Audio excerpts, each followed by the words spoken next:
이 시간에 우리들에게 주시는 하나님의 말씀은 갈라디아서 3장 23절에서 29절까지 말씀입니다. 이 계시의 말씀을 봉독할 때 우리 모두 하나님의 음성을 다 함께 들으시기를 바랍니다. 믿음이 오기 전에 우리는 율법 아래 매인 바 되고 계시될 믿음의 때까지 갇혔느니라. 이같이 율법이 우리를 그리스도께로 인도한 초등교사가 되어 우리로 하여금 믿음으로 말미암아 의롭다함을 얻게 하려 함이라. 믿음이 온 후로는 우리가 초등교사 아래 있지 아니하도다. 너희가 다 믿음으로 말미암아 그리스도 예수 안에서 하나님의 아들이 되었으니 누구든지 그리스도와 합하기 위하여 세례를 받은 자는 그리스도로 옷 입었느니라. 너희는 유대인이나 헬라인이나 종이나 자유인이나 남자나 여자나 다 그리스도 예수 안에서 하나이니라. 너희가 그리스도의 것이면 곧 아브라함의 자손이요 약속대로 유업을 이을 자니라. 아멘. 지난주 라디오의 한 방송에서 들은 어느 부인의 이야기입니다. 이 부인은 자기 친구가 갑자기 예뻐져서 예뻐진 비결이 뭐냐, 어떻게 다이어트를 성공적으로 했느냐 이렇게 물어봤습니다. 여러 가지 운동도 하고 또 식이요법도 했다 그러니까 그거 말고 다른 건 없느냐 그랬더니 자기 몸을 휴대폰으로 찍어서 한 번씩 들여다보고 각오를 다지는 것도 괜찮더라. 이런 비법을 듣게 되었습니다. 그래서 이 부인도 집에 와가지고 자기 몸을 이제 찍는 겁니다. 찍다 보니까 팔에 늘어진 살, 배에 튀어나온 이렇게 불룩해진 이 배, 이런 것들이 객관적으로 보이는 거예요. 반드시 이것들을 잡고 이뻐지고야 말겠다. 그렇게 각오를 하고 있는데 그날 저녁 때 시어머니한테 전화가 왔습니다. 임신을 축하한다. 이게 웬일인가 하고 알고 보니까 자신이 휴대폰으로 찍은 자기 몸의 사진을 어린 아들이 갖고 놀다가 시어머니한테 보내버린 겁니다. 애미야 고맙다, 축하한다. 내 둘째를 그렇게 기다렸는데 내가 보니 딱 6개월이구만. 맛있는 거 먹고 싶은 거 있으면 말해라. 내가 다 사줄게. 그 다음에 시아버지한테도 전화가 왔습니다. 또 친정 엄마한테도 축하 전화가 왔습니다. 아이고 이걸 어쩌나. 임신이 아니라 살이 찐 건데 다이어트 하겠답시고 각오로 사진을 찍었을 뿐인데 일이 이렇게 커졌네. 소화도 안 되고 속이 더부룩하고 죽겠더랍니다. 그래가지고 스트레스 때문에 이게 속이 이렇게 안 좋은가 보다 이 생각이 돼서 병원에 가가지고 속쓰림 처방을 하고 있는데 축하합니다. 임신하셨습니다. 6주 되셨습니다. 그러더래요. 진짜 임신을 한 거죠. 그래서 지금 둘째를 출산하고 돌이 지나 이 글을 올립니다 하는 사연을 들었습니다. 이렇게 탄생한 아이도 있더라고요. 여러분은 어떻게 탄생을 하셨습니까? 여러분의 부모님이 원하시고 기다리면서 여러분을 낳으셨습니까? 아니면 그냥 우연히 나오셨습니까? 원치 않은데 나온 사람도 있습니까? 사람마다 다 탄생 스토리가 있을 것입니다. 요즘에 우리는 아이를 낳는 것보다도 다이어트, 미모에 더 큰 관심이 사람들에게 있구나 하는 것을 보게 됩니다. 출산율이 형편이 없습니다. 하지만 미용 산업은 갈수록 규모가 커지고 있지 않습니까? 하지만 이 예뻐진다는 것도 생명이 탄생하는 이후에 있는 것이지 사람이 없는데 무슨 예뻐지는 게 있겠습니까? 생명의 탄생, 가족의 구성, 가정의 행복이란 이런 것들은 이 세상의 근간이 됩니다. 여러분, 가족보다 소중한 게 어디 있습니까? 그런데 지금 우리 사는 세상은 가족이 해체되어져 가고 있습니다. 제가 어떤 사회학자 이야기를 들어보니까 지나친 이야기인지 모르지만 앞으로는 결혼제도 자체가 없어질지도 모른다고 합니다. 점점 혼자 사는 사람이 많아지고 있습니다. 오늘 본문의 말씀을 보게 되면 믿음으로 말미암아 의롭다함을 얻게 하려 함이라 하고 24절에 나와 있습니다. 대단히 중요한 말씀입니다. 믿음으로 말미암아 의롭다함을 얻는다. 믿음과 의, 이 두 단어의 결합은 우리 신앙의 기초가 됩니다.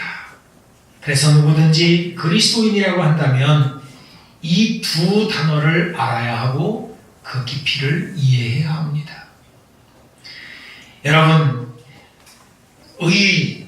의롭다, 이 단어가 와 닿습니까? 이 단어가 얼마나 중요한지 생각해 보셨습니까? 그런데 그렇게 와닿지는 않을 거예요. 우리가 평소에 이 단어를 그리 깊게 생각하지 않습니다. 왜냐하면 이 단어는 법정 용어이기 때문에 그렇습니다. 어떤 사건이 일어나고 법정에 가서 재판을 받을 때 정죄냐 무죄냐를 판가름할 때 쓰는 단어입니다. 사람들은 이런 법정 사건이나 이런 것들을 항상 강 건너 불처럼 구경하지요. 여러분, 우리가 텔레비전을 켜게 되면 매일같이 죄짓고 잡혀가는 사람들 이야기입니다. 조사를 받고 재판을 받고 벌을 받는 이야기들을 날마다 보지만 내 얘기는 아닌 거라 생각을 합니다. 사람들에게 있어서 죄가 드러나는 것은 참으로 무서운 일입니다. 경찰이 조사를 벌이고 검찰이 기소하는 과정은 죄를 지은 사람들에게는 두려움 그 자체일 것입니다. 여러분, 죄라고 하는 것은 한 번만 드러나도 벌을 받습니다.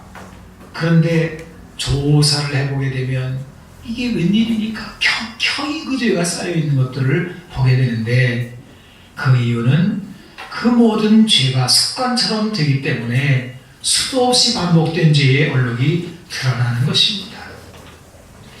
이렇게 많은 죄를 지었나 죄가 드러날 때 모두들 놀라고 부담스러워하는 그런 부분입니다. 죄인은 잡혀가서 재판을 받습니다. 보통 재판을 진행하면서 죄를 밝히는 것도 보통 일이 아닙니다. 아주 지루합니다. 얼마나 시달리는지 모릅니다. 그러다가 판사가 최종 결론을 내리지요. 정죄 혹은 무죄. 여기서 나오는 단어가 의라는 단어입니다. 여러분, 무죄와 정죄에서 쓰이는 단어인 이 의라는 단어가 우리들의 신앙생활, 우리 기독교의 가장 중요한 부분을 나타내는 단어라고 할 때 이것은 강 건너 다른 사람들의 이야기가 아니라 바로 나의 이야기라는 것이죠. 사람들은 다 죄를 짓습니다. 그리고 그 죄는 하나님이 심판을 하십니다. 세상의 법정이 아닌 하나님 앞에서 심판을 받습니다. 사람이 하나님 앞에서 의롭다고 선언을 받는 것은 큰 복을 누리는 것입니다. 그래서 시편 32편 1절 2절에 허물의 사함을 받고 자신의 죄가 가려진 자는 복이 있도다. 마음에 간사함이 없고 여호와께 정죄를 당하지 아니하는 자는 복이 있도다. 짧은 이 두 절에 복이 있도다라는 말을 반복해서 2번이나 사용하고 있습니다. 여러분, 인생의 진짜 복은 모르겠어요. 사람들이 뭐 복권이 당첨됐다, 뭐 취직이 잘 됐다, 뭐 장가를 잘 가게 됐다, 많은 것들이 있겠지만 사실 좀 더 깊이 실존적으로 들어가 보게 되면 사람이 받을 가장 큰 복은 뭐냐? 바로 하나님이 나를 의롭다라고 말씀해 주시는 거란 말이에요. 아마 여러분 가운데 이 선언이 와닿는 사람도 있을 것이고 별로 그렇지 않은 사람도 있을 것입니다. 차이는 여기에서 옵니다. 법을 알고 있느냐 모르느냐 하는 것입니다. 뭐 내용은 같아요. 제가 한 번씩 쓰는 표현입니다만은 아마 여러분 한번 다 들어보죠. 저와 함께 제 설교를 들으시면 들어본 얘기일 겁니다. 독은 알고 마셔도 좋고 모르고 마셔도 좋습니다. 결과는 같아요. 사람이 법을 알고 있는데 죄를 지으면 실감을 합니다. 법을 모르면 감각은 없습니다. 하지만 결과의 차이가 있는 것은 아닙니다. 사람이 죄를 지으면 저주를 받는다는 것을 미리 알려주는 것이 바로 법이라는 거예요. 성경의 용어로는 율법입니다. 갈라디아서 3장 10절 오늘 읽은 말씀의 앞부분을 보게 되면 이렇게 되어 있습니다. 무릇 율법 행위에 속한 자들은 저주 아래 있나니 기록된 바 누구든지 율법책에 기록된 대로 모든 일을 항상 행하지 아니하는 자는 저주 아래 있는 자라 하였습니다. 그래요. 이 율법이라고 하는 것은 하나님이 그 백성들에게 주신 것입니다. 율법의 대표적인 것이 무엇입니까? 십계명이죠. 다 우리가 알고 있는 십계명입니다. 어느 유대인 랍비가 세워보니까 이 율법의 조항이 613개라고 합니다. 그 중에 중요하고 큰 줄기가 되는 것이 248개, 그리고 덜 중요하고 가지가 되는 것이 365개라고 합니다. 아무튼 여러분 600개가 넘어요. 율법 조항들이 600개가 넘어요. 아마 이 600개라고 한다면 웬만한 사람들은 기억도 다 못할 겁니다. 하지만 그 한 조항 한 조항을 어길 때마다 저주가 있다는 거예요. 613조항 중에 612개를 다 지키고 한 개만 어겨도 그는 죄인이지 의인은 아니라는 것입니다. 그렇다면 여러분, 여기 있는 우리 중에 의인이 어디 있습니까? 누구든지 율법책에 기록된 대로 모든 일을 항상 행하지 아니하는 자는 저주 아래 있는 자라 하였다. 이 말씀대로입니다. 그런데 감사한 것은 갈라디아서 3장 24절이지요. 율법이 우리를 그리스도께로 인도하는 초동교사가 되어 우리로 하여금 믿음으로 말미암아 의롭다함을 얻게 하려 함이라 그래요. 그 율법이 우리를 저주 아래 놓을 수밖에 없는 그 율법이 우리를 예수님께로 인도한다는 거예요. 여러분이 인도한다라는 이 단어를 보게 되면은 방향전환이라는 걸 알 수 있습니다. 즉 율법은 우리에게 이렇게 소리를 치는 거예요. 사람들아, 너희들이 의롭게 되려면 율법을 다 지킴으로 할 수 있는 것이 아니라 그리스도, 너희들의 구주가 되시는 예수 그리스도에게로 가야 한다. 이렇게 방향을 가리키고 그리로 안내한다는 거예요. 그래서 갈라디아 3장 13절에 그리스도께서 우리를 위하여 저주를 받은 바 되사 율법의 저주에서 우리를 속량하셨다라고 말씀하고 있습니다. 예수님이 우리가 받을 저주를 대신 받으셨기에 그 저주가 우리에게서 떠나고 우리는 의롭다함을 얻게 된 것입니다. 이거를 이제 설명하려는 여러 가지 비유들이 있습니다. 여러분 건물, 특히 높은 건물을 보게 되면 다 피레침들이 달려 있어요. 근데 이 번개가 이제 칠 때마다 이 번개라고 하는 게 참 무섭지 않습니까? 어마어마한 에너지를 갖고 있는 게 내리치게 되면 그냥 나무 같은 거는 그냥 쫙 쪼개지고 막 끊어진다고요. 번개 맞아 죽은 사람이 뭐 참 많다 그러는데, 근데 이 번개를 처리하는 게 이게 피레침입니다. 이 건물에 피레침을 달게 되면 번개가 칠 때 건물이 무너지지 않습니다. 그 피레침을 타고 흘러버립니다. 마찬가지로 사람이 예수 안에 있으면 율법의 모든 저주가 예수님을 타고, 그것이 예수님이 지고 하신 십자가로 가고 다 흘러가 버리는 거예요. 그래서 저주는 떠나고 의롭다 하는 복을 받게 되는 것입니다.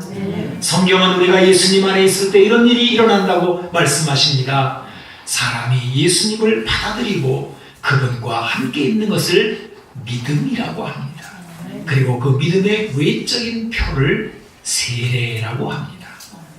누구든지 그리스도와 합하기 위하여 세례를 받은 자는 그리스도로 옷 입었느니라 그래요. 여러분, 이 그리스도와 합한다, 이 합한다라는 이 단어는 에이스라는 부사죠. 이 단어인데 이거는 속으로 또 안으로 향하여 뭐 이런 뜻을 갖고 있는 단어입니다. 이 방향 저쪽입니다. 율법이 방향을 지시해줬다고 그러잖아요. 율법을 다 지킨다고 그러실 수 있는 거 아니야. 예수께로 가라. 예수께로 이렇게 방향을 지시해줬는데 그 예수님께로, 바로 그 예수님께로 향하여 그 속으로 들어가는 거예요. 그리하여 예수님과 합하여 지는 거기에 율법의 저주는 떠나고 의롭다고 하는 복이 오는 것입니다. 이게 성경이 말하는 의라는 단어입니다. 여러분, 다시 한번 갈라디아서 3장 24절을 보십시오.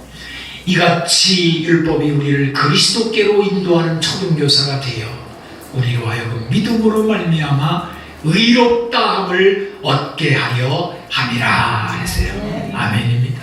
아멘입니다. 자, 그런데 이 말씀을 이제 우리가 생각할 때 여기서 그쳐도 되는데, 사도 바울은 갈라디아의 그 다음에 한 절 건너서 갈라디아 3장 26절에 이런 말씀을 읽고 있습니다. 너희가 다 믿음으로 말미암아 그리스도 예수 안에서 하나님의 아들이 되었다 그래요. 아니, 그 앞에 믿음으로 말미암아 의롭다함을 얻었다 그렇게 말하는데, 이번에는 똑같이 믿음으로 말미암아 하나님의 아들이 되었다라고 말을 해요. 자, 여러분, 앞에 똑같은 말이 나왔으니까 같은 내용이라는 걸 알 수 있죠. 즉 사람이 예수님을 믿음으로 의롭게 된다라고 하는 것은 바로 하나님의 아들이 된다라는 뜻이기도 하다는 것입니다. 이 의롭다라고 하는 말은 법정 용어예요. 죄인이 살 길을 얻었다, 저주를 이제 풀었다, 이런 얘기입니다. 근데 왜 갑자기 아들이 되었다라는 말이 나옵니까? 이게 근데 좀 다른 측면이 있지 않을까요? 이제 단순히 죽을 운명에서 벗어난 것만을 말하는 것이 아닙니다. 의롭게 되었다라고 하는 그 속에는 그냥 저주에서 풀려났다 이 정도로 그치는 게 아니라 하나님의 가족이 되었다라는 뜻이 들어있다는 거예요. 그 가족으로 누리는 모든 특권이 그의 것이 되었다는 거예요. 가족으로 받아들여져 같은 식탁에서 밥을 먹을 수 있게 되고, 같이 여행도 가고, 같이 모든 것들을 다 누릴 수 있는 자격과 특권을 갖게 되었다는 거예요. 최종적인 특권이 무엇입니까? 유산, 유업을 누릴 수 있게 되었다는 것입니다. 여러분, 우리가 많이 듣는 말 가운데 예수 천당이라는 말이 있어요. 예수 믿고 천당 갑시다. 전도할 때 많이 쓰는 말이에요. 틀린 말은 아니죠. 그러나 이 말은 다 담고 있는 말도 아닙니다.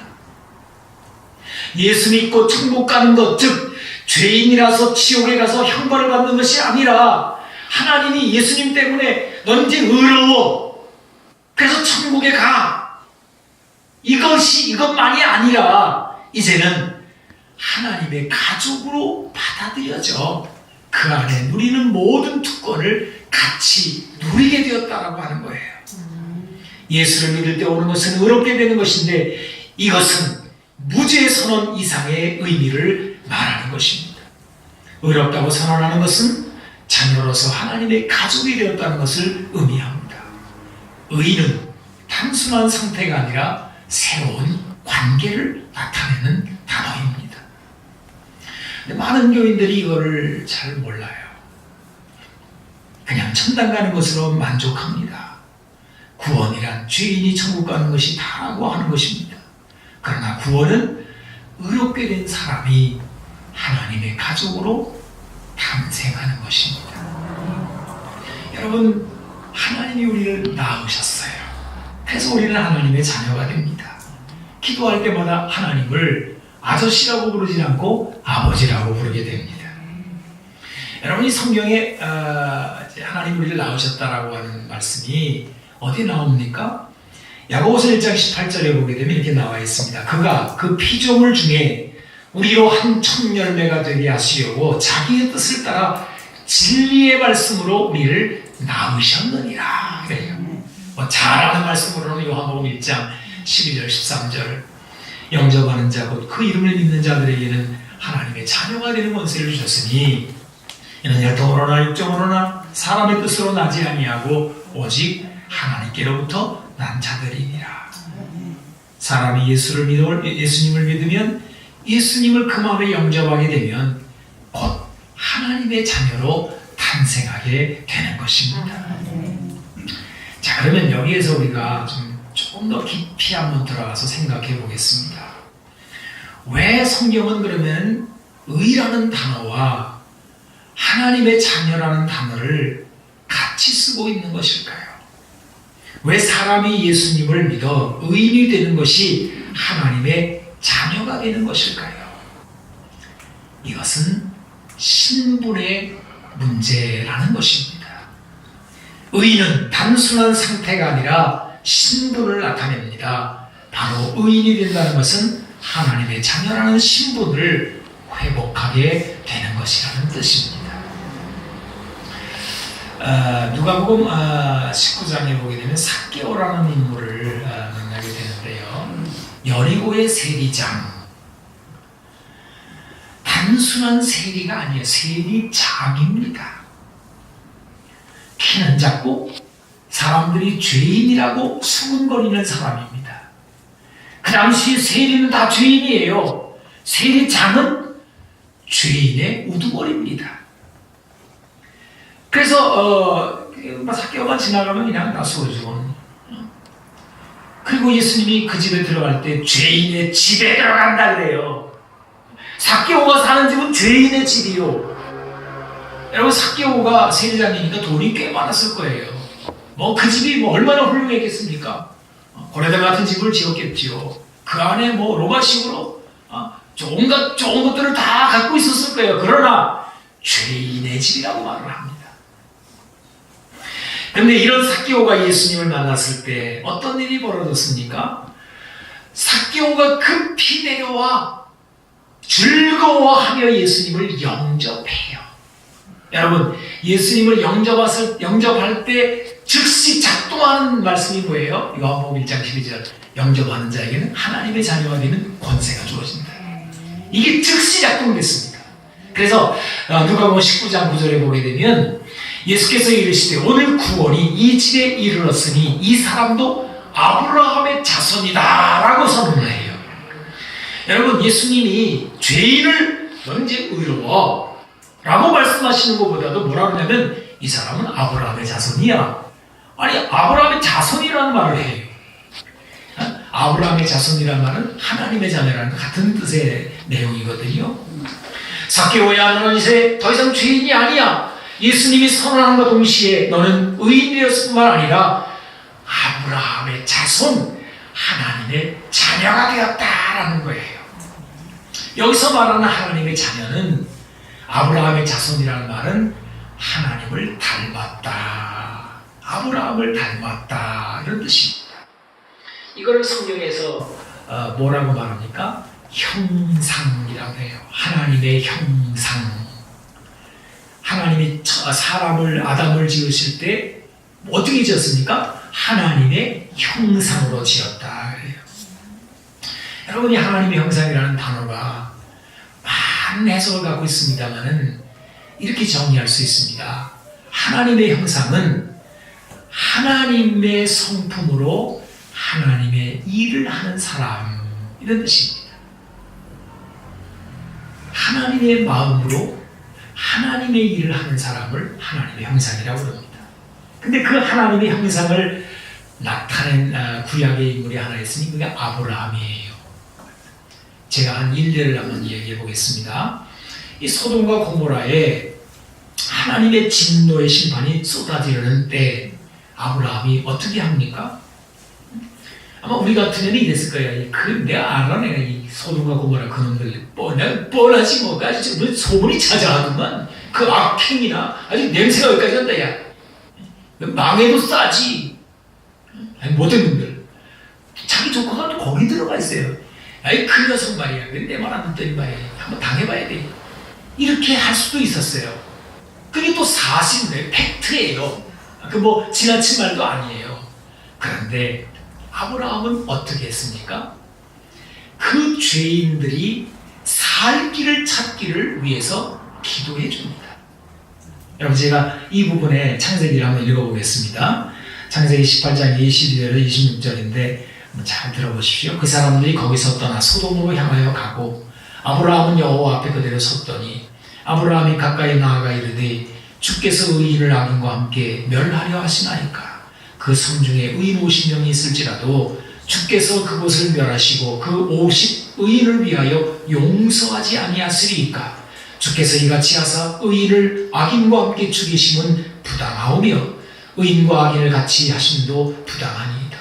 세상을 심판하시는 이가 정의를 행할 것이 아니니까.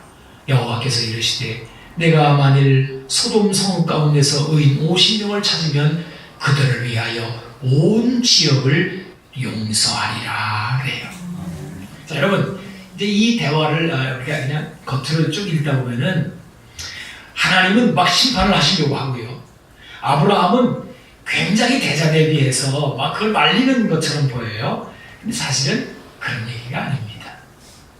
하나님은 아브라함에게 소돔과 고모라의 정보를 흘립니다. 뭐 흘리는 정도가 아니죠.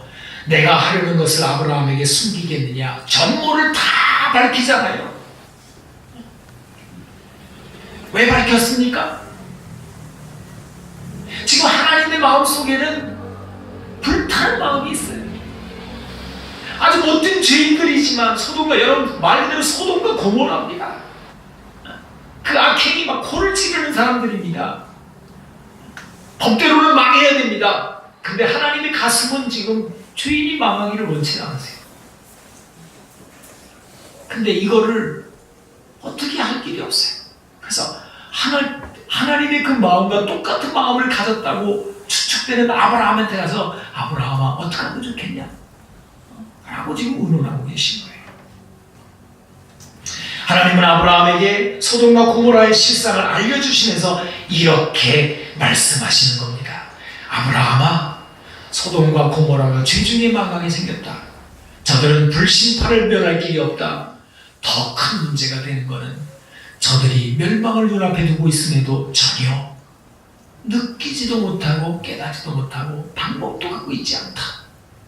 법적으로는 죄인에게 저주가 임할 수밖에 없다. 그러나 나는 구원의 하나님이다. 긍휼의 하나님이야. 나는 죄인이 죄 중에 죽는 것을 원치 않는다. 그러니 너도 나와 같은 마음을 가지고 중보기도 하여라. 이렇게 말씀하시는 거예요. 그 아브라함이 여기에 응답을 하는 거죠.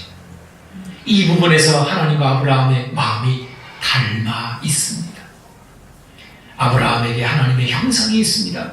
그래서 아브라함은 하나님의 아들인 것입니다. 하나님의 아들이 된다는 것은 곧 하나님의 성품을 담고 하나님이 하시려는 일에 손발을 걷어붙이고 나서는 것을 말하는 것입니다. 그래서 삭개오가 이 죄인 세리장에서 뭐가 되었어요? 아브라함의 자손이 되었단 말이에요. 왜 이렇게 됐냐면 8절 때문에 그래. 누가복음 19장 8절에 삭개오가 서서 주께 여짜오되 주여 보시옵소서 내 소유의 절반을 가난한 자들에게 주겠사오며 만일 누구의 것을 속여 빼앗은 일이 있으면 네 갑절이나 갚겠나이다. 이런 삶의 태도와 행동은 그가 하나님의 형상을 회복했음을 보여주는 장면입니다. 우리 하나님은 가난한 자를 생각하시는 분이시고 하나님은 속이는 행위를 싫어하시는 분이신 것입니다. 삭개오가 예수님을 영접하고 죄인에서 의인이 되었을 때 그는 바로 하나님의 성품이 그 안에 작동되기 시작했다는 거예요. 그래서 하나님의 일을 그의 삶으로 나타내기 시작했다는 것입니다. 이것이 의롭다는 기독교의 진리가 품고 있는 뜻입니다. 여러분, 제가 좀 깊이 말씀을 드렸습니다. 너무 잘 알고 있는 의롭다, 칭의죠, 칭의. 죄인인 우리를 예수님의 십자가 때문에 의롭다라고 했다. 기독교 입문한 사람들이면 다 기독교 기초교리로 다 듣는 이야기고 이거를 모르면 기독교인이 아닌 걸 우리가 제가 앞에도 말씀을 드렸어요. 그러나 여러분 이건 교리에 불과한 말씀이 아니라는 거예요. 그렇게 어렵게 된 사람은 하나님의 성품, 하나님이 하시려는 일이 그 안에 작동되기 시작한다는 겁니다. 이게 하나님의 가족이 되었다라는 뜻이라는 거예요. 그래서 성경에는 의롭다, 하나님의 자녀가 되었다, 그리스도로 옷 입었다, 하나님의 형상이 회복되었다, 다양한 말로 이 상태를 어로 설명하고 있는 것입니다.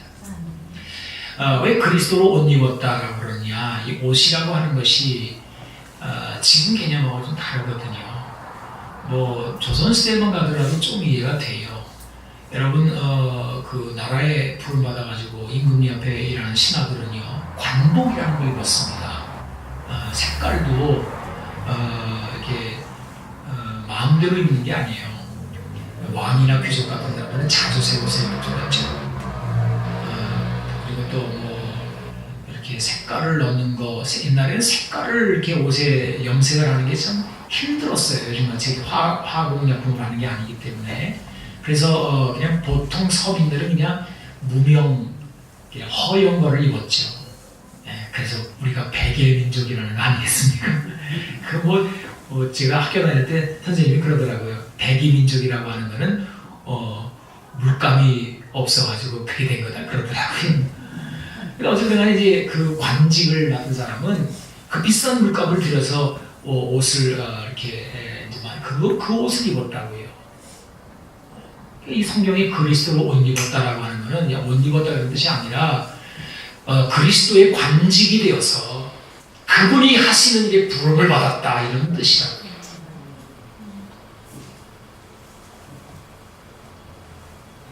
여러분, 의롭게 된 사람은, 하나님의 자녀가 된 사람은 하나님의 성품을 담기 때문에, 그분이 하시는 일을 하기 때문에 그 가슴이 하나님의 가슴이 될 수밖에 없어요. 그 삶이 변할 수밖에 없습니다. 의인은 하나님의 자녀가 되는 것입니다. 하나님의 형상이 되는 것입니다.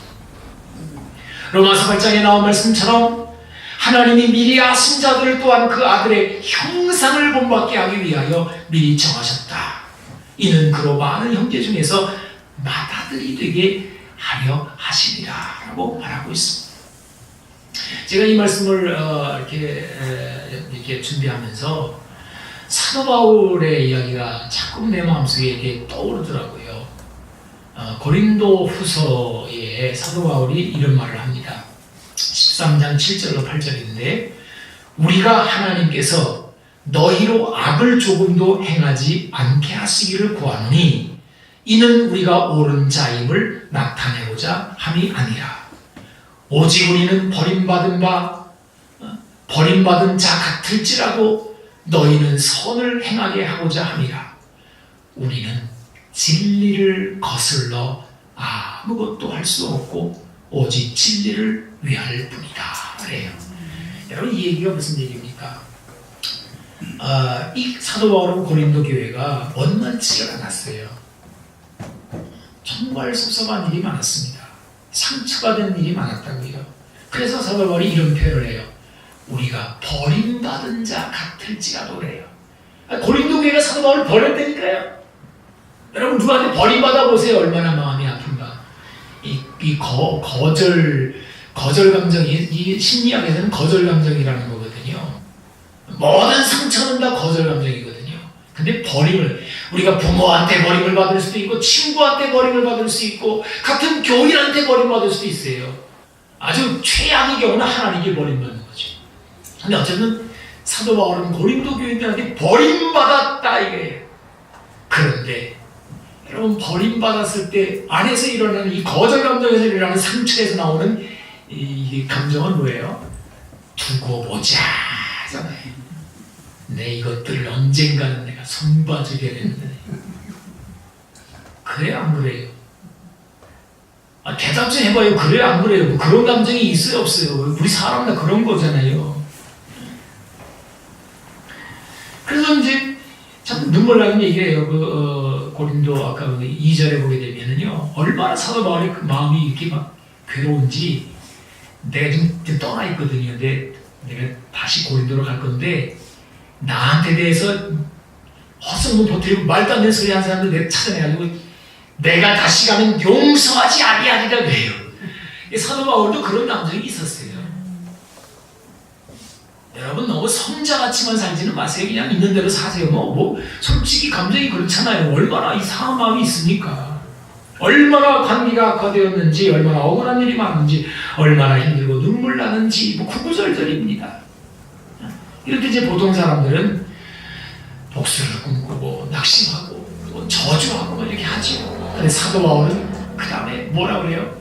우리는 진리를 거슬러 아무것도 할 수 없어 그래요. 여기 진리라는 이 단어 속에다가 예수님이라는 단어를 집어넣어도 되고요, 성령님이라는 단어를 집어넣어도 같은 말이 됩니다. 우리는 예수님을 거슬러서, 성령님을 거슬러서 아무것도 할 수가 없어.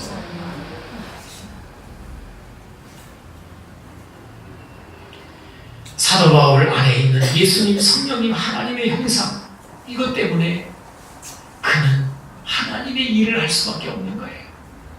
인간의 악한 일을 할 수가 없는 거예요.